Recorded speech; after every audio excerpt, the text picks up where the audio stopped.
Sebentar lagi nampaknya peristiwa-peristiwa besar yang akan menjadi akhir dari episode pertarungan antara hak dan batin itu nampaknya akan terjadi. Ya, angin kebangkitan Islam ini makin tercium dengan jelas sekali. Isyarat kebangkitan Islam itu apabila Islam makin ditekan dari seluruh arah. Ketika Islam dan umat Islam makin ditekan, disudutkan sampai pada bentuk tekanan yang paling dahsyat, itu berarti dekat dengan kemenangan Islam.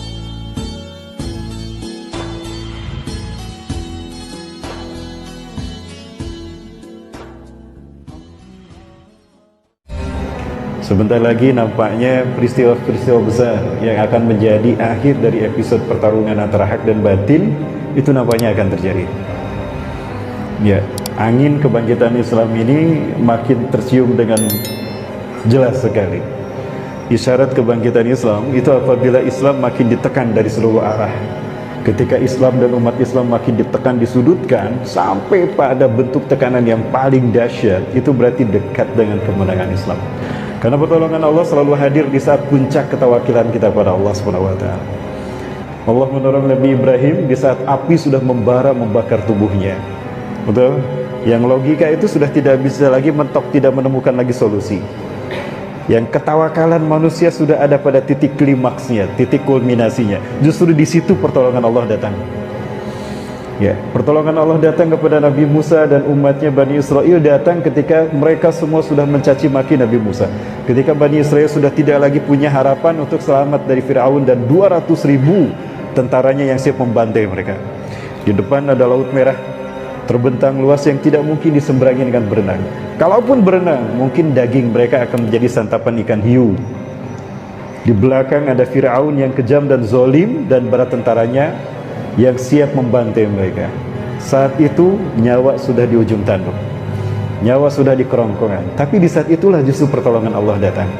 Nah, saat ini pula umat Islam nampaknya akan sampai pada titik kulminasi ujian dan fitnah yang sangat dahsyat. Demi Allah, bagi saya pribadi, pandemi COVID-19 adalah merupakan bagian dari fitnah Dajjal yang membuat saya paham betul bahwa mereka sekarang menotok pada tauhid kita. Betapa dahsyat fitnah COVID-19. Yang mereka hancurkan adalah tauhid umat Islam. Ya, salat adalah satu-satunya ibadah fisik yang menjadi konfigurasi tauhid kita. Makanya salat menjadi rukun Islam yang kedua setelah syahadat. Ya, di mana semua gerakannya merupakan konfigurasi dasar tauhid secara utama, secara prinsip. Takbiratul ihram, konsep penyerahan diri kita kepada Allah, totalitas menyerahkan diri kita kepada Allah. Orang yang ditodong dengan senjata, dia menyerahkan diri dengan mengangkat senjata, betul? Begitulah makna takbiratul ihram, totalitas kita menyerahkan diri kepada Allah. Dan kita ucapkan Allahu Akbar. Ya, sayang sekali waktu kita tidak banyak. Mungkin suatu saat kita khusus bahas tentang sholat ya. Saya butuh 2 jam untuk membahas tentang filosofi sholat dan kita kaitkan dengan ibadah haji. Ya, maka dari itu, Bapak Ibu sekali lagi, ya, salat menjadi rukun Islam yang kedua karena salat menjadi ukuran benar tidaknya syahadat seseorang. Dia adalah ukuran benar tidaknya tauhid secara individual bagi seorang muslim. Jadi kalau ingin lihat kualitas tauhid dan syahadat seseorang, lihat saja salatnya. Apabila salatnya beres, beres tauhidnya. Tapi COVID-19 membuat salat kita hancur. Betul? Masjid di lockdown sehingga kita tidak bisa salat berjamaah. Begitu pula dengan ibadah haji. Ibadah haji adalah konfigurasi tauhid umat manusia, umat Islam secara global. Kita di waktu yang sama, seluruh umat Islam di seluruh dunia, umat manusia di seluruh dunia, mereka berkumpul di tempat yang sama, di waktu yang sama, di tempat yang sama, menyembah Tuhan yang sama, melakukan perbuatan yang sama, menyembah Tuhan yang sama, Allah Azza wa Jalla. Jadi itu konsep tauhid. Beda warna kulit, lintas bahasa, lintas benua, berkumpul larut dalam satu ibadah yang sama. Itu tauhid. Wa inna hadhihi ummatukum ummatan wahidah.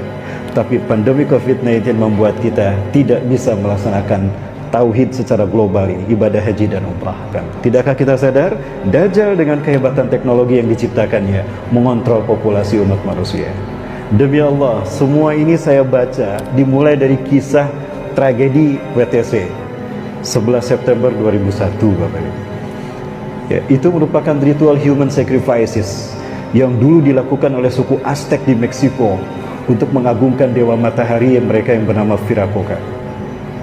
Itu pula yang dilakukan oleh suku Inca di Brazil, menyembah dewa matahari mereka yang bernama Inti, meneteskan darah manusia.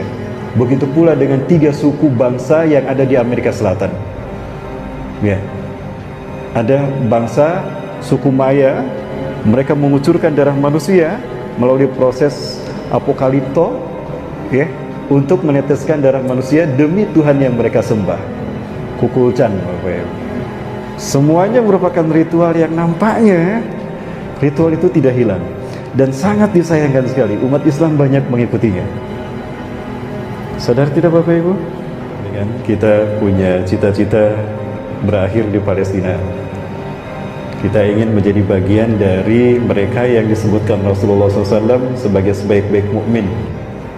Ya, karena Rasulullah SAW mengatakan, Inna min khiyari ahlil ardi yawma idin ay fi akhir zaman alladina yuhajiruna ila biladi hijrati Ibrahim. Sesungguhnya sebaik-baik manusia di akhir zaman adalah mereka yang hijrah ke bumi hijrahnya Ibrahim alaihissalam. Bukan hanya hijrah, bisa hijrah tapi untuk berjuang. Ya, membebaskan bumi hijrahnya Nabi Ibrahim. Mana bumi hijrahnya Nabi Ibrahim? Palestina. Yang saat ini semakin mencekam. Saya mendengar tentara Israel kembali mengganggu dan menzolimi kaum muslimin yang ada di Al-Khalil, Hebron. Al-Khalil adalah gelar Nabi Ibrahim, itu berada di kota Hebron, satu provinsi yang berada di West Bank, tepi barat Palestina, yang kita sudah beberapa kali membawa jemaah ke sana. Mereka masuk ke masjid tanpa membuka sepatu. Nah, di Al-Khalil ini pernah di bulan Ramadan 64 kaum muslimin sedang sholat tarawih meninggal seketika diberondong dengan senjata oleh orang-orang Yahudi. Ini Al-Khalil kembali bergejolak sekarang hari ini, dan anak-anak di sana diculik oleh mereka. Entah kemana sekarang nasib mereka. Bapak Ibu yang mati subhanahu wa ta'ala, itu semua menjadi sebuah isyarat bagi kita betapa Yahudi telah mendekati titik kehancuran mereka. Insya Allah Bapak Ibu. Yakin Zionis Yahudi akan hancur? Nah, yang jawab sedikit ini. Sedikit. Insya Allah kita bahas malam ini Bapak Ibu ya. Waktu kita panjang. Bapak Ibu yang dimati subhanahu wa ta'ala, hari ini Zionis Yahudi sedang bergembira. Kenapa mereka sedang bergembira? Karena sepertinya satu keyakinan mereka akan segera terwujud. Ya, apa itu? Yaitu kedatangan Tuhan yang mereka tunggu-tunggu. Itu yang terjadi Bapak sekalian rahmati Allah. Jadi mereka, rabi-rabi Yahudi meyakini bahwa kedatangan Mesaya itu harusnya sudah muncul. Harusnya sejak tragedi WTC terjadi, itu merupakan genderang pemberitahuan kepada dunia bahwa raja yang mereka tunggu-tunggu akan segera datang. Ya, tapi bagaimana bisa Mesaya datang sementara Mesaya belum punya istana, Pak? Karena istana yang akan mereka bangun adalah persis di atas puing-puing Masjidil Aqsa. Ya, harusnya Masjidil Aqsa itu sudah hancur. Ya, tapi sampai saat ini Allah masih menjaga dia tegak. Betapapun ada beberapa puing yang hancur Bapak Ibu.